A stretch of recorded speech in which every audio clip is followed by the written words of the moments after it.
25 KOs, 140,000 damage. Let's go.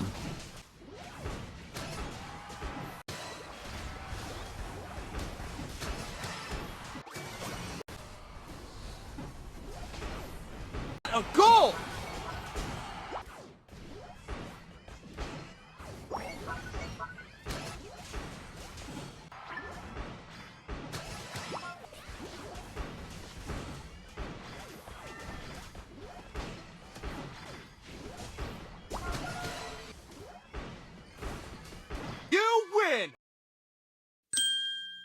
Hello everyone, this is Bogey. Welcome to my channel. What keeps me coming back to Gardevoir videos is how much every match tells a different story. Ranked matches are always unique, new opponents, new challenges, and constant pressure that forces me to constantly push my limits with this Pokemon. I'll be using the standard special attack emblem setup, which includes 6 green emblems for an additional 4% special attack and 7 black emblems for a 4% reduction in move cooldowns. After finishing my red buff, I rotated to the top lane because it was much closer, and rotating bottom would have wasted valuable time. I noticed a 1v1 developing in the top lane, which looked like the safer option. As a result, I was able to secure my first KO.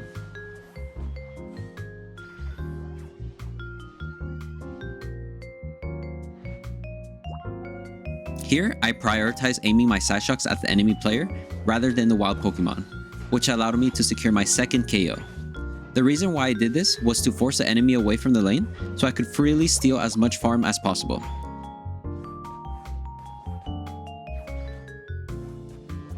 The enemy Blissey here had no chance against me, so I was able to steal so much farm. But before I head to the center objective, I pulled a Swiper the Fox move here and stole Blissey's farm.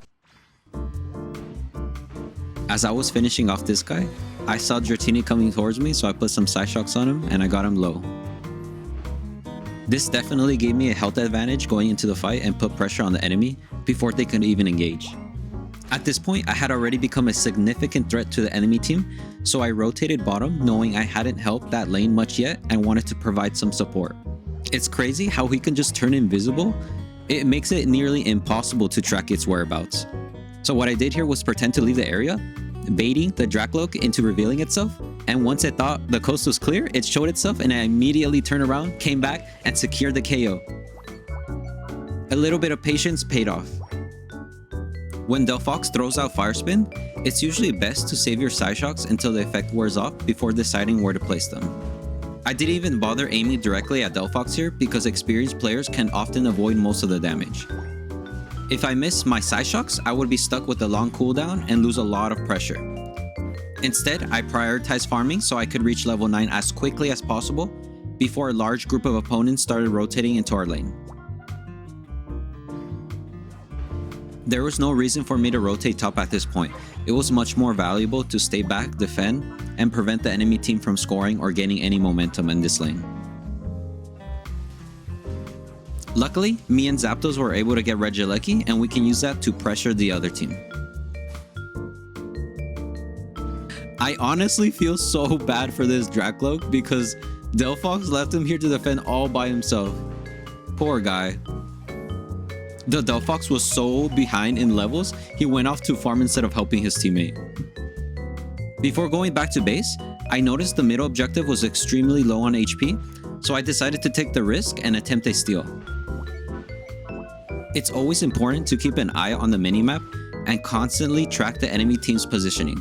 Knowing where your opponents are gives you a much better idea of what you'll be dealing with when you arrive. Sometimes when playing Gardevoir on mobile, your Unite move simply refuses to place correctly and causing you to mistime it and waste your battle item just to escape safely. It's a little bit frustrating when it happens, but unfortunately, that's just part of playing on mobile sometimes. I was preparing to head back, but then I noticed the clock was at 5:50. I decided to continue farming so I could recharge my Unite move more quickly while also denying experience from the enemy team. At this point, our team had built a significant advantage, so I felt comfortable rotating back to my jungle buffs. Given our level lead and map control, it was highly unlikely that anyone would be waiting to ambush me. Most of the enemy team was probably more concerned about getting KO'd themselves than invading our side of the map. This next sequence is a great example of why maintaining a level advantage is so important. I go on a 5 KO streak here, and every decision leading up to it starts paying off.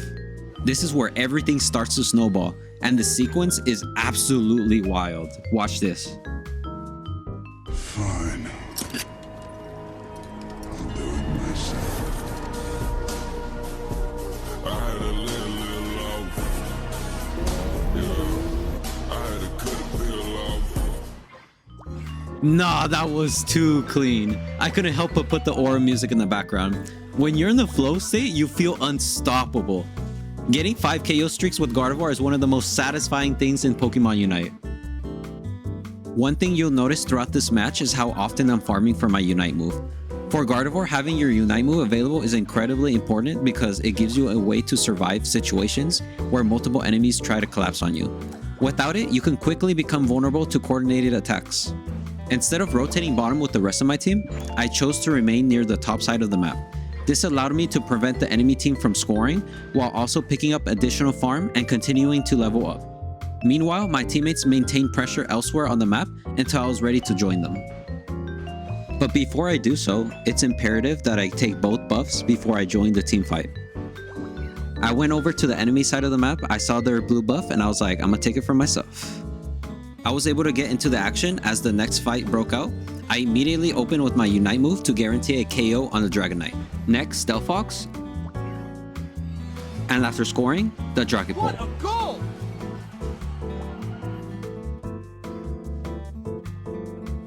After securing the 2 KO streak, I went back to farming safely on our side of the map.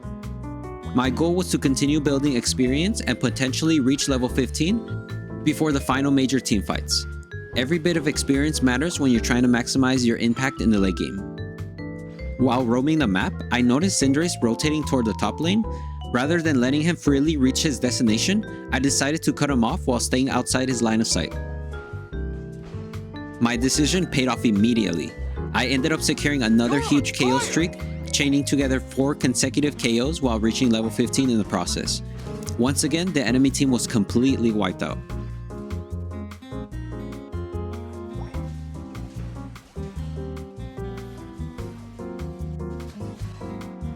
And bam, just like that, 4 KO streak.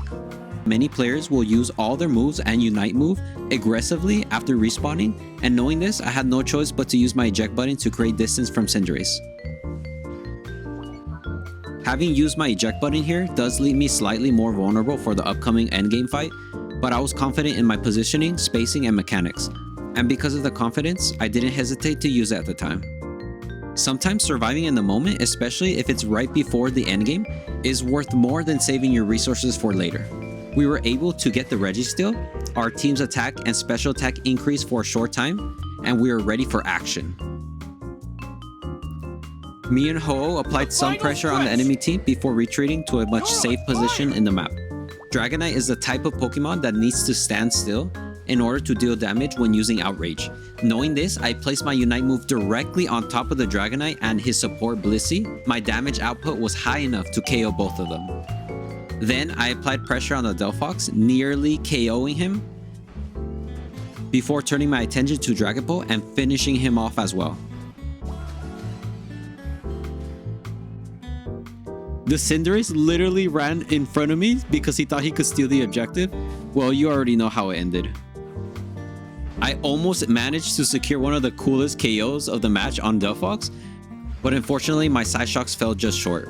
It would have been a beautiful finish, but sometimes that's just how it goes.